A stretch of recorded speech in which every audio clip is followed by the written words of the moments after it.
প্রিয় সাংবাদিকবৃন্দ, আসসালামু আলাইকুম। আপনারা জানেন গত 14 মে 2026 বক্সিগঞ্জ পৌর স্ট্যান্ড 1 মাসের জন্য ইজারা দেওয়া হয়।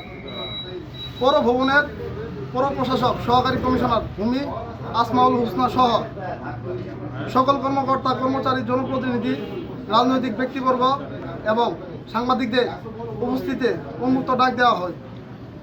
সরাসরি ডাকের সকল শ্রেণী কর্মচারী, পেশার মানুষ ও ব্যবসায়ীরা অংশ নেন। সরকারি ডাকে নির্ধারণ করা হয় 2,60,000 টাকা।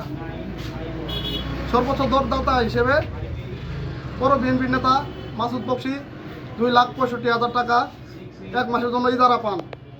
আরও কোনো ডাকদাতা বেশি না পেয়ে ঢাকায় নিয়মানুযায়ী মাসুদ বকশীকে দেওয়া হয়। ডাক শেষে সকল ব্যবসায়ী পৌরসভার সামনে এনএম হাই স্কুল মাঠে গিয়ে আলো পরিচর্যাকালে মেয়াদ উত্তীর্ণ কথিত পৌর স্বেচ্ছাসেবক দলের আহ্বায়ক শেখ রহমত আলী, চিহ্নিত চাঁদাবাজ রহমত আলী সেখানে উপস্থিত হন। সেখানে গিয়ে তিনি জানতে চান পৌর স্ট্যান্ড কে পেয়েছে। সবাই বলে মাসুদ বকশী পেয়েছে। মাসুদ বকশী 2,65,000 টাকা ইজারা নিয়েছেন। এই কথা শুনে তিনি উত্তেজিত হয়ে ওঠেন রহমত। তিনি বলেন গতবার 4,25,000 টাকা ছিল, এবার এত কম কেন? তখন উপস্থিত লোকজন বলেন প্রতিবারই লোকসান হয়, তাই এবার কেউ ডাকেনি। তুমিও তো ডাকলা না। তুমি ডেকে বেশি দামে নিতে পারতে।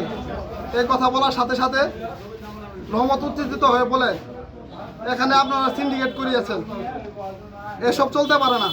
সেখানে উপস্থিত সাবেক মেয়র জনাব নজরুল ইসলাম সদাগরকে উদ্দেশ্য করে রহমত বলেন, আপনার কথায় সব চলতে পারে না।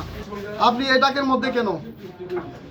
আর যদি তাই হয় আমাকে 1 লাখ টাকা চাঁদা দিতে হবে, নইলে এই ডাক পুনরায় আবার দিতে হবে।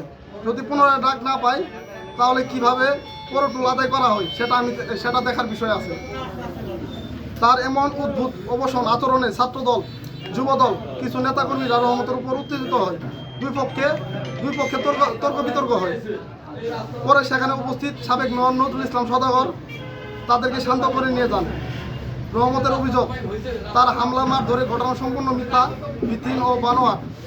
সরকারি কাজে বাধা প্রদানের দায়ে তার বিরুদ্ধে মামলা দায়ের আবেদন করছি। প্রিয় সাংবাদিক ভাইয়েরা, আপনারা জানেন রহমত যে নাটক সাজিয়েছে সেটা আসলে তার অপরাধ ধামাচাপা দেওয়ার জন্য। চাঁদা না পাওয়া সে দিশাহারা হয়ে আবল তাবল বলেছে।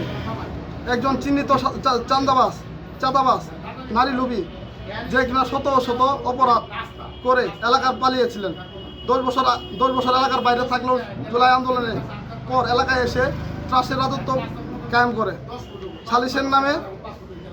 সালিশের নামে অসহায় নিরীহ মানুষের কাছ থেকে টাকা হাতিয়ে নেওয়া হচ্ছে এই প্রতারকের কাজ।